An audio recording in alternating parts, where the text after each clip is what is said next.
السلام عليكم يا أحبابي الكرام، كيف حالكم وما أخباركم؟ حياكم الله. لقد اشتقت إليكم كثيرا. أهلا.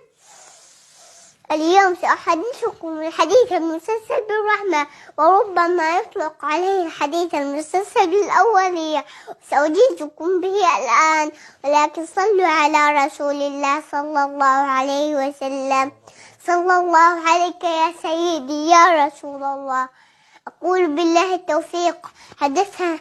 حدثنا شيخنا الشيخ شعبان الشعار رضي الله عنه قال حدثني جماعة من الشيوخ بأسانيدهم المتصلة إلى سفيان بن عيينة عن عمرو بن دينار عن أبي قابوسة عن عبد الله بن عمرو بن العاص رضي الله عنهما قال رسول الله صلى الله عليه وسلم: الراحمون يرحمهم الرحمن تبارك وتعالى، ارحموا من في الأرض يرحمكم من في السماء.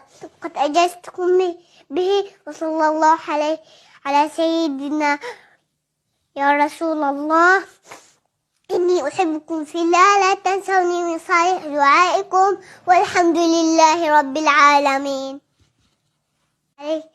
وصلى الله عليك